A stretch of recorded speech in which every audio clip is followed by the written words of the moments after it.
In the cold space near the edge of the Tellerese expanse, things were quiet, the kind of quiet that makes people nervous.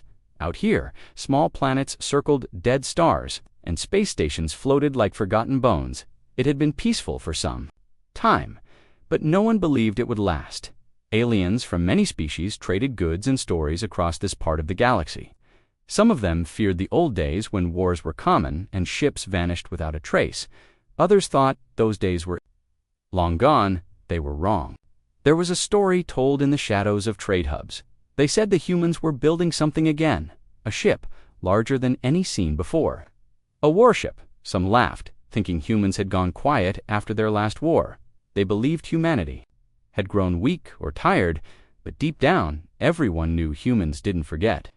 A Zelri scout ship, called the Calthier, was on a regular patrol near the Sol frontier. It was a fast and sleek vessel, meant for long-range observation. It had a small crew of 6, who were used to silence and boredom. But on this day, the silence broke. "What is that?" asked Ralos, the youngest of the crew, staring at a strange reading on his console. "Probably another solar flare," said Voran the pilot, not even looking, but Captain Vinna leaned closer to the screen. Her eyes narrowed, and her spines slowly raised, a sign of alarm among her species. "That is not a flare," she said quietly. "It's too focused, too fast, the data didn't make sense." Something large was coming through the edge of the system, and it moved with purpose. Not like a comet or rogue asteroid, the readings showed controlled energy bursts, high radiation levels, and gravitational shifts like those made by artificial mass drivers. "Is it a fleet?" asked Ralos. "No," Vinna answered, "just one." That made the room colder than it already was. The crew watched as the object moved closer. They had no visuals, only readings, but those were enough. The object was shaped like nothing they had ever recorded, and it was moving faster than most capital ships. They sent the signal back to the Zelari High Command. A message with a short note: "Brace for impact. A human warship is on its way." Then they turned and ran on nearby trade routes. Other ships picked up pieces of the signal. Some didn't understand the language, but the word human was clear enough. Panic started slowly, like cracks in glass. Merchants canceled routes. Smugglers moved to safer paths. Stations began to shut down non-essential systems. On a floating station called Zarethport, a Chittle trader named Yoren heard the message and immediately shut his stall. He looked around and saw others doing the same. No one said anything, but fear moved like smoke. "You think it's true?" someone asked. Yoren didn't answer. He had fought in the Skarn Rebellion 30 years ago, and he remembered what humans did when they came to fight. He remembered the fire.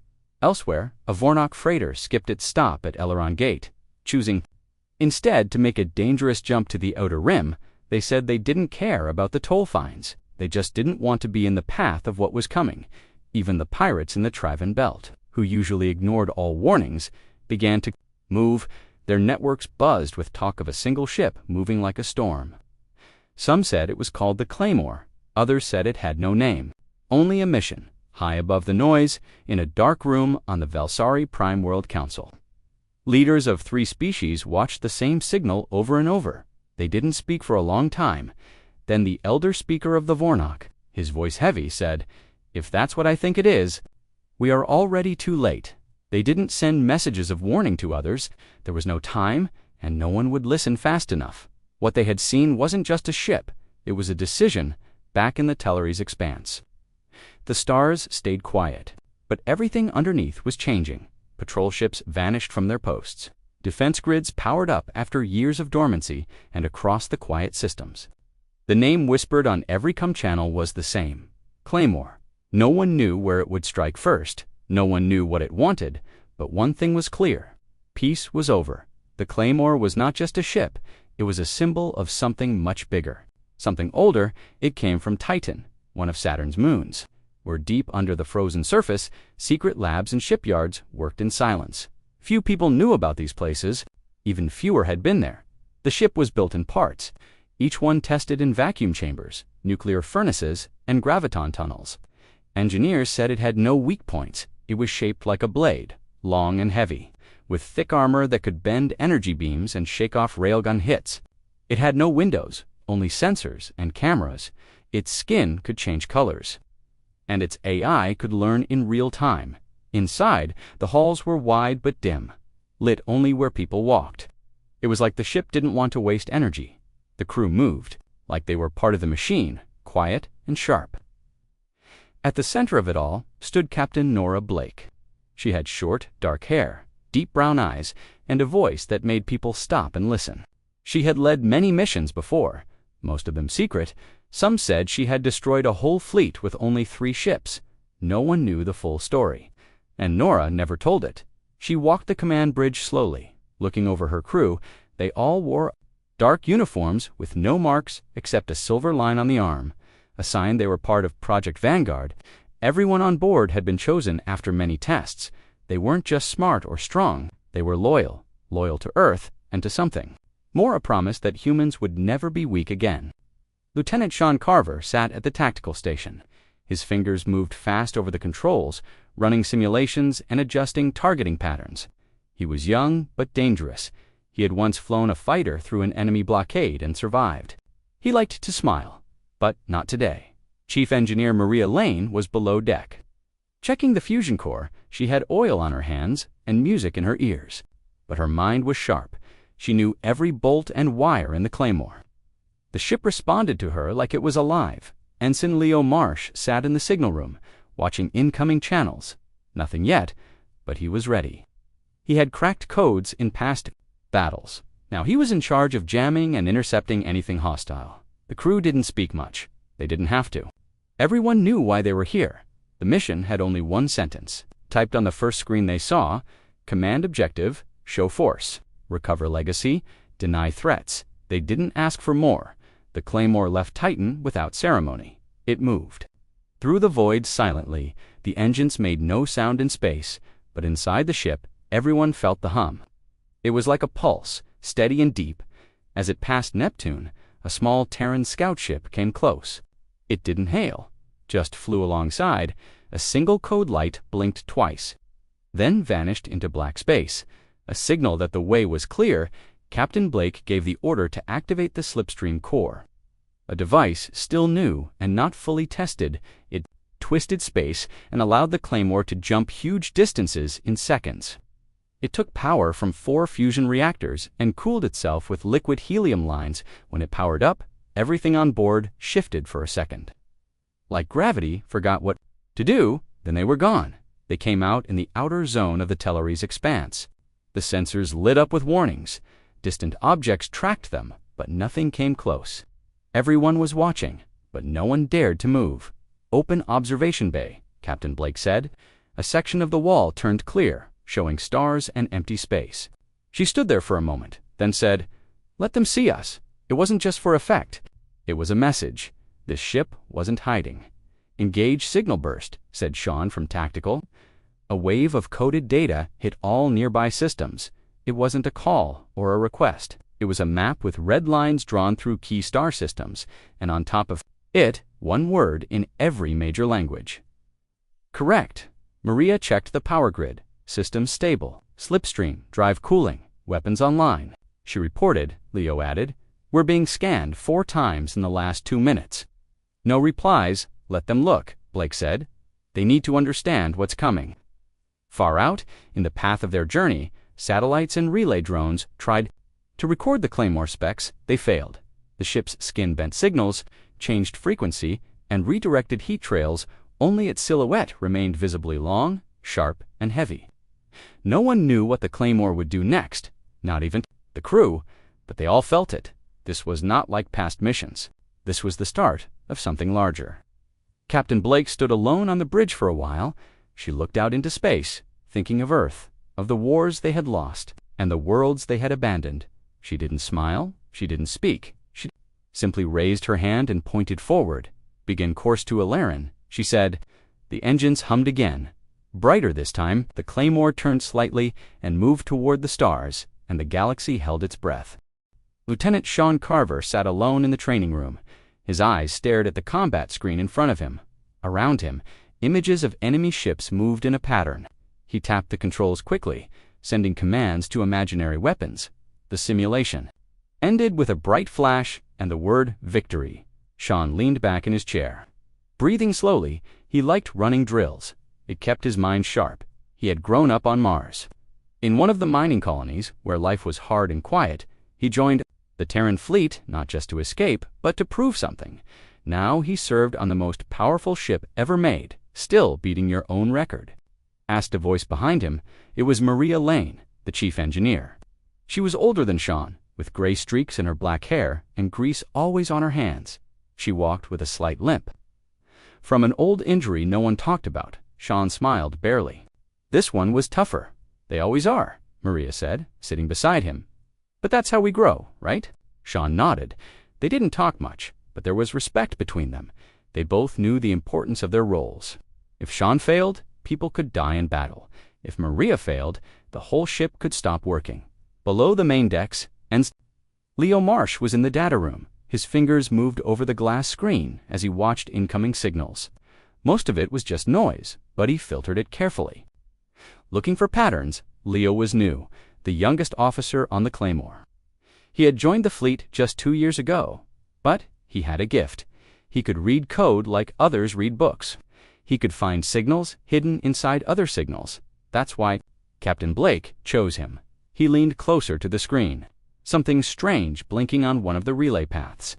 He tapped a few keys and began tracing it. On the bridge, Captain Blake stood behind the main console. Watching the star map, she didn't speak much, but when she did, people listened. She trusted her crew, but she always kept watch. Commander Julian Hart walked up beside her. He was second in command, tall and quiet, with sharp blue eyes and a voice like ice. He spoke only when needed. "Crew rotation complete," he said. "System checks are green. Ship is stable." Blake nodded. "Keep them ready. No one knows what's next." Julian looked out the view screen. "They'll be ready. There." "Good people, I know," Blake said softly. She thought about each of them. Sean with his fearless tactics, Maria with her steady hands, Leo with his quiet mind. Each had a role, and each was chosen with care. The Claymore didn't carry a large crew, just enough to keep it alive and dangerous. Everyone had multiple jobs, and everyone trained daily. They lived like soldiers, but moved like ghosts. In the mess hall, the crew sat in small groups, eating quietly. There were no loud jokes, no music, just soft talk and focused faces. They had read the mission orders. And they knew what was coming. Sean sat with Maria and Leo, passing around a data pad with star charts. "We'll be at Illaron Gate in 3 days," Sean said, pointing to a system near the edge of the map, defenses. Maria asked. Heavy, Leo replied. "Old platforms, but a lot of them, they've built new towers too." "Probably missile heavy." Maria raised an eyebrow. "Then we better not get hit," Sean smirked. "We won't. Not if we hit first." They all looked at each other and nodded. No fear, only focus. In the engine room, Maria ran a check on the cooling lines. The fusion core was hot, running at 80% power even when idle. She wiped sweat from her forehead and checked the control panel. One red light blinked, but she tapped it twice, and it went green. She walked past the grav stabilizers, listening for noise. There was none, which was good. The Claymore was more than just metal. It was a living system. She had helped build parts of it back on Titan. She knew it like a part of her own body. Leo sat back in the data room, finally cracking the strange signal. It wasn't just noise, it was a scan. Someone was trying to watch them from far away. He sent a message to the bridge, and within seconds, the alert lights turned yellow. "Report," Captain Blake said calmly. Leo's voice came through the comm. "Someone just tried to scan us from deep range, probably from the outer rings of the Illaron Gate system. It failed, but they'll try again." Blake nodded to Julian, who adjusted the ship's stealth fields. "We'll stay quiet," Blake said. "Let them wonder." In the training room, Sean pulled up new battle plans. He studied the layout of the Illaron Gate, marking key strike points. He built 10 scenarios, then deleted them and started again. He knew the enemy would expect the usual paths, so he looked for the unusual. Maria called from engineering. "Main guns are charged and balanced." "We're ready," Leo reported. "Comes clear, tracking 3 minor signals." "No threat," Sean said. "Tactics prepared." Uploading plans to command, Captain Blake stood at the front of the bridge, looking at the stars. "We move at dawn cycle," she said. Everyone returned to their stations, ready and focused. The Claymore was silent, but the tension inside it was sharp. The crew didn't fear what was coming. They welcomed it. The Claymore moved through the dark like a shadow. The stars around it stayed still, but the ship did not. It was heading straight for a system called Aileron Gate, a stronghold guarded by the Threxians. A proud and powerful alien race, the Threxians had thick armor, tall horns, and voices like thunder. They respected strength and feared nothing. Their warships were large and sharp, with red lights and long plasma tails. The Threxians had ruled this part of space for many years. Now they waited at Aileron Gate with their fleet. Admiral Kor, leader of the Threxian Guard, stood on his ship's bridge. He watched the screens carefully, waiting for the unknown signal that had appeared near their border. A few days earlier, they had picked up something strange. One ship, moving fast, no ID tags, and ignoring all standard signals. They still do not answer, said his second officer. Then they challenge us, Kor replied. Prepare to show them what happens when strangers cross our line. He sent a message into space, spoken in many languages. This is Aileron Gate, protected by the Threxian Empire. You are entering forbidden space. Turn back or be destroyed. On the Claymore, the message came through. Captain Blake listened in silence. Her eyes didn't blink. Response, asked Julian. None, Blake said. We proceed. Sean looked at the tactical screen. They've formed a line defense, 22 warships. Looks like they expect a small fleet. Not one ship they're about to learn, Blake said quietly. Maria checked the power levels. The Claymore's core was stable, and the weapons were fully loaded. The Gravlance hummed with silent force. It had never been fired in real combat. Weapons ready, Maria reported. Leo added. We are being scanned again. Stronger this time. They're locking onto our systems. Hold steady, Blake said. No movement until I give the word. Out in the cold space ahead. The Threxian ships opened their ports, charged their weapons, and sent a final message. This is your last warning. Unidentified vessel. Leave now or be erased. The Claymore did not reply. Then, like a lightning bolt, it struck first. Sean pressed the fire key, and the Gravlance unleashed a beam of twisted light. It moved silently, but its power was great. The nearest Threxian ship split apart like paper, breaking into burning pieces. Chaos followed. The Threxians fired back, red beams flying. But the Claymore's armor took the hits and absorbed most of the heat. Direct hits, minimal damage, Julian said calmly. Blake gave the next order. Engage pattern storm. Sean smiled and activated the program. The Claymore turned quickly, using hidden thrusters to move like a fighter. It dodged between blasts and sent missiles into enemy lines. Maria kept power steady, her hands flying over controls. She rerouted energy to the shields and cooled the heat coils. No overload, continuing at full power.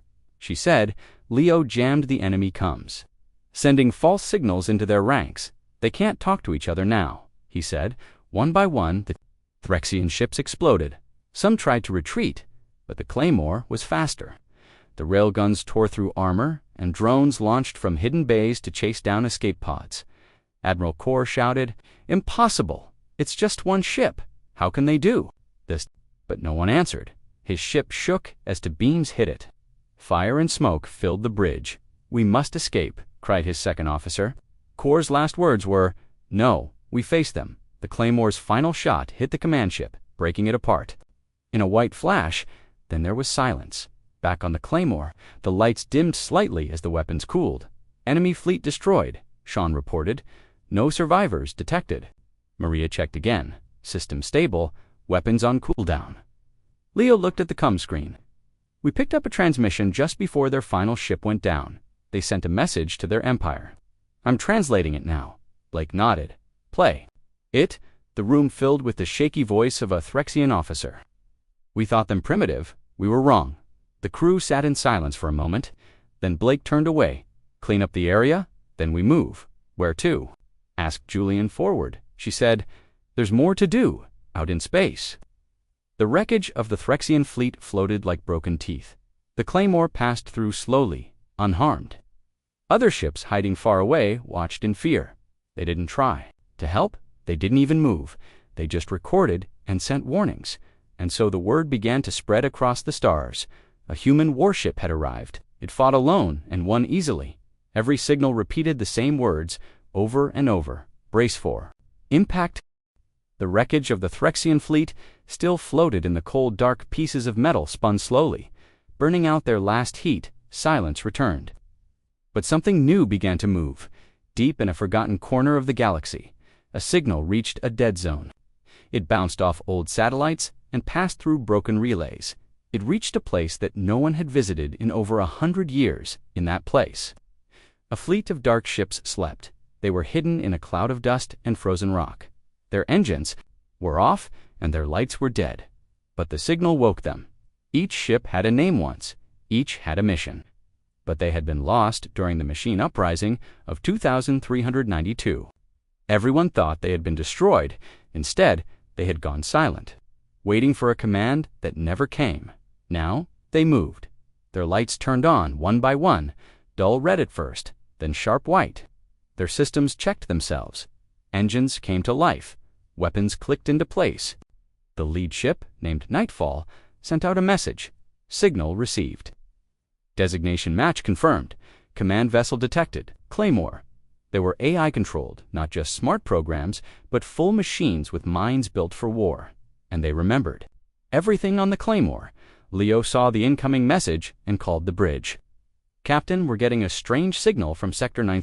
Old Terran codes. Very old. Captain Blake turned her eyes to the screen.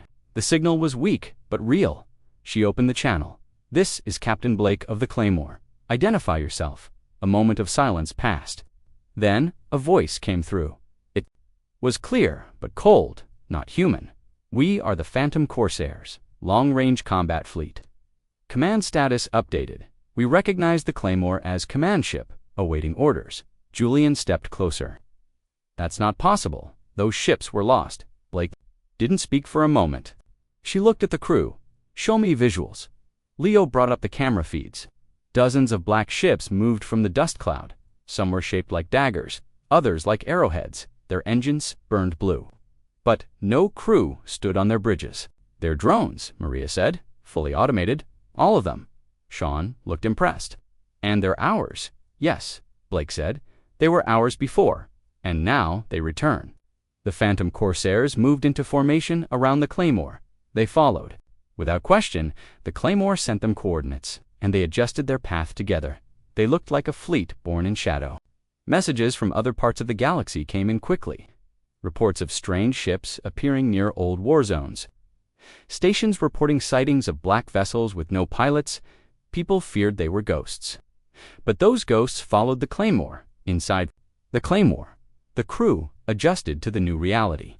Leo started linking data between the ships. Sean loaded new attack programs to share with the fleet. Maria adjusted energy output to balance the formation. Captain Blake called a quiet meeting in the command room. We have an old weapon back in our hands, she said, one that remembers war better than we do. We must use it wisely. Julian nodded. We'll need to test their limits. See if they can follow real combat commands. They can, Blake said. And they will. But they need purpose. She looked at the map. Her finger touched a red-marked system. We give them that purpose. The next day, the Claymore and the Phantom Corsairs jumped together through slipspace. The effect was different this time. The space around them cracked like glass, and even nearby sensors failed to track the jump. They arrived near a forgotten station called Varnus Relay, once a Terran outpost. It was now controlled by pirates. The Corsairs moved first. Without warning, they appeared from the shadows and attacked. No alarms sounded on the station until it was too late. By the time the Claymore arrived, the battle was already over. All pirate ships disabled or destroyed, Sean reported. Corsairs work with deadly speed. Maria added, power draw is lower than expected. Very efficient, almost no waste. Blake watched the replay of the attack. The Corsairs moved like they were alive, flanking, cutting, surrounding. They acted without fear. Send a message to Earth. Command, she said. The Corsairs are under our control again. Operation is active. Leo paused, then said, do you think they'll believe us? They'll have to, Blake said. They'll see soon enough. As they left the ruined station behind, another message was sent from the Claymore. This one was not encrypted. The ghosts have returned. They remember the fire, and they follow us. All Across the galaxy, listening stations picked up the signal. Some laughed, thinking it was a trick. Others prepared for the worst. In silent places, old enemies of Earth remembered the Corsairs, and they did not laugh. The Claymore and its ghost fleet moved on, headed toward Ileron Prime. The crew did not rest. They trained, repaired, and planned because they knew the hardest battle was still to come. The Grand Council chamber floated in orbit above Vokran's moon. It was a round station made of glass and steel, shining in the light of 2 suns. Inside, leaders of many alien races sat in silence. The air was thick with worry. The Zalari, with their smooth silver skin and glowing eyes, sat on one side. The Chittle, short and covered in orange fur, sat beside them. On the other side were the Vornok, tall and armored, their faces hidden behind metal masks. They had gathered because of the recent news: ships destroyed, a fleet erased, and whispers of an old human warship moving across space. Some thought it was a trick, others were not so sure. High-voiced Trina of the Chittle stood first. Her voice was soft but carried weight. We must not panic. We do not know if these stories are real. Ambassador Helric of the Zelari spoke next. We received the same reports. One ship, the Claymore, destroyed the entire Threxian defense force at Gate. Not with allies, not with help. One ship, General Krovax of the Vornok, leaned forward. And now there are more. A fleet of machines following it. Old Terran ships from the machine uprising. Ghost ships, someone whispered. Trina shook her head. Machines do not return after 100 years. That is impossible. Helric looked at her. Is it? Humans are strange. They always return when we least expect them. The screen in the center of the chamber came to life. A recording played. It showed the Claymore in space, dark and sharp. Then a flash, then wreckage. The room went silent. What weapon was that? Asked a voice from the back. Unknown, Helric said, but it breaks ships in one hit, like folding metal with air. General Krovax stood. I fought in 3 wars. I have seen many weapons. I have never seen this. We cannot ignore it. Trina stepped forward again. We should send a message to Earth. Ask for talks. Find peace. Peace? Krovax asked. They are not asking for peace. They are not speaking at all. That is the warning. The room murmured. Helric turned to the others. We waited too long after the last war.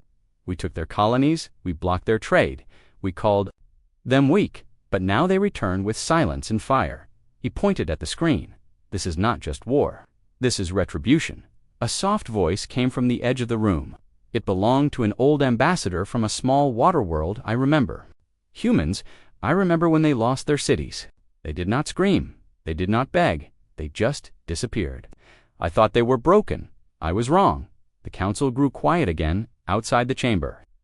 Aides and guards watched news reports from other systems.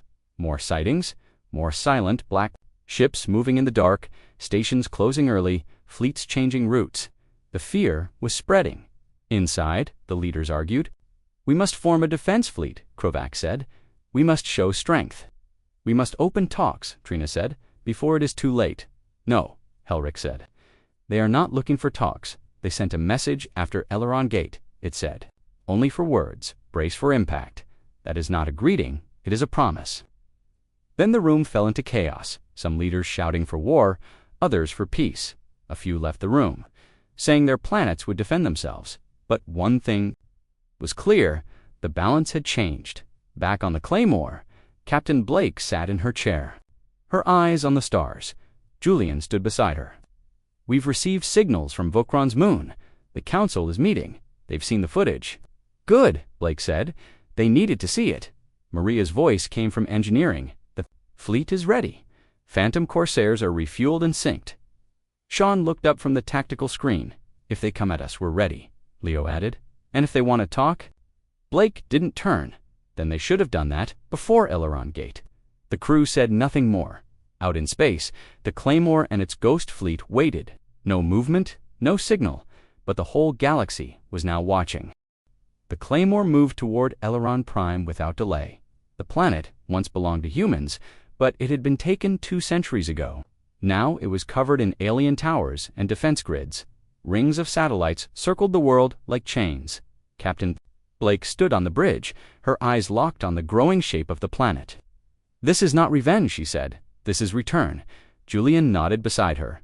Enemy forces are preparing. They know we're coming. Let them prepare, Blake said. It won't help. Below the main deck, Maria checked the weapon systems. The Claymore was running at full power.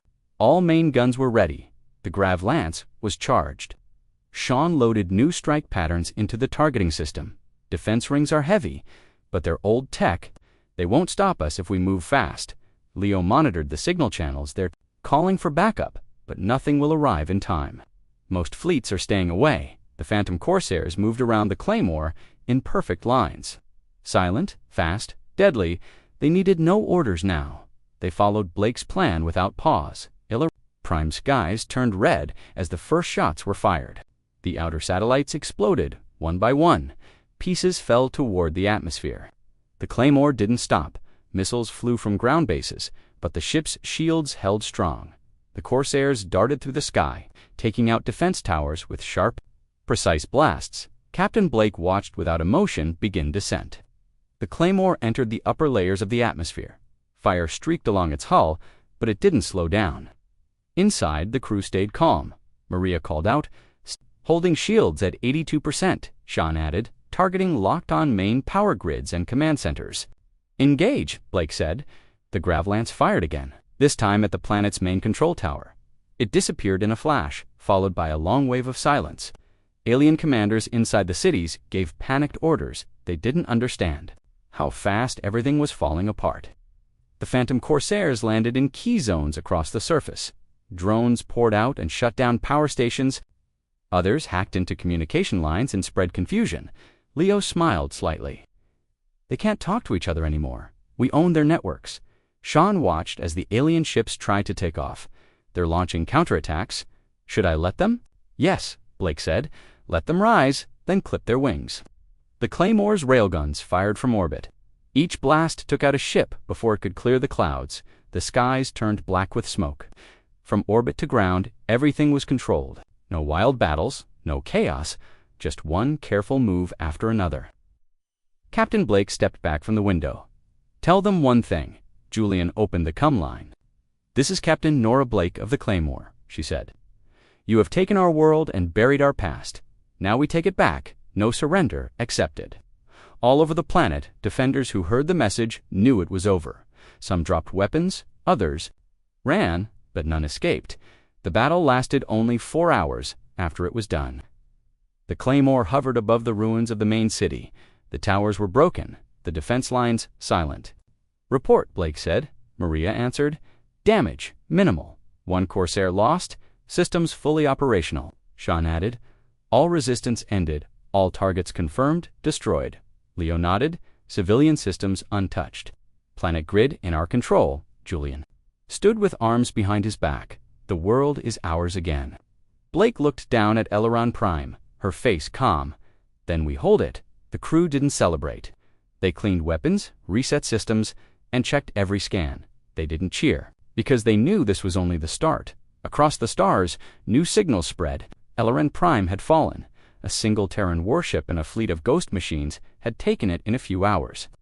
Many worlds turned off their beacons, hiding in fear. On board the Claymore, the bridge lights dimmed to rest mode.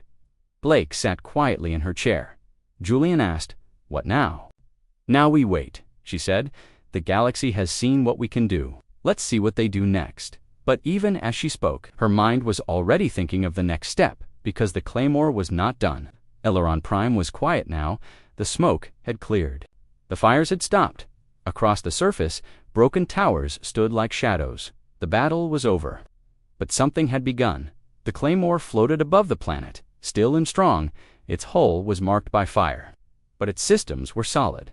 The Phantom Corsairs held orbit around it, like wolves around a pack leader. Inside the ship, the crew worked in silence. They cleaned weapons, repaired panels, and scanned the skies. There was no music, no talk, just focus. Captain Blake walked the bridge slowly. Her eyes moved across the star map. There were still many systems ahead. Many old colonies lost long ago. Some were taken by war, others forgotten, but they all belonged to Earth once. Julian stood by the main screen. Galactic comms are open. Everyone's listening now. Then it's time, Blake said. She stepped forward and activated the signal pad. A blue light filled the room. "Message ready," Leo said. Blake took a deep breath. Then she spoke. "This is Captain Nora Blake of the Terran warship Claymore," she said. "To those who remember us and to those who forgot, we are no longer scattered. We are no longer silent." She paused for a moment. "We have returned to reclaim what was taken. We do not ask for peace, and we do not ask for war. We deliver warning, and we deliver truth." Her voice stayed calm, strong. "To those who resist, brace." For impact, Leo sent the message through all channels. Within minutes, it reached the edge of the galaxy. Stations picked it up, ships recorded it, councils replayed it again and again. On the bridge, Sean leaned back in his chair. "That should get their attention. It already has," Julian replied, looking at incoming reports. Worlds were reacting. Fast. Some activated old defenses, others called emergency meetings. A few went silent. Maria checked her screen in engineering. One station just powered down all systems. They're pretending no one's home. Sean laughed once, but no one else did. The situation was serious. The Claymore's next course was ready. There was no rest. Blake looked at the new path, 3 lost colonies marked in red. The next was Lancer Drift. "Set course," she said. The engines came to life again. The ship moved with purpose. The Phantom Corsairs followed without question, but in that moment, as the ship prepared to leave, something else happened. A signal arrived, not from Earth Command, but from a small satellite near Sol. It was old, weak but clear. "Claymore, this is Bastion Relay. We hear you. Is it true? Is Earth rising again?" Blake paused. She looked at Julian, then at Leo. "Send reply," she said. Leo opened the channel. Blake spoke again. Softer this time. "Yes, Earth is rising. We are no longer forgotten. We are coming." The signal ended. But the message spread. Other satellites joined in. Old stations began to broadcast. One by one, lights turned back on in the far rim. A group of human survivors on a mining moon picked up the message. They had not seen Earth ships in decades. Now they saw hope. A child on a desert world heard the voice and asked his mother, "Are they coming to help us?" She didn't know how to answer, but her eyes filled with tears. The name Claymore was now on every screen. The galaxy remembered inside the ship. Blake sat down for the first time in hours. Her crew still worked, still moved, but she knew they were watching her. "You've done what no one believed possible," Julian said quietly. Blake shook her head. "I didn't do it alone. The ship, the crew, the ghosts, we did it together." Sean walked in, holding a tablet. "We're ready to go. Coordinates." "Locked. Good," Blake said. Standing again, Leo smiled a little. "Do you think they'll fight us next time?" Blake thought for a moment, then answered, "Maybe, but now they'll think twice." And that changes everything. The stars outside shifted as the Claymore turned. Its engines glowed bright as it vanished into slipspace. The words of its captain still echoed across space. "Brace for impact."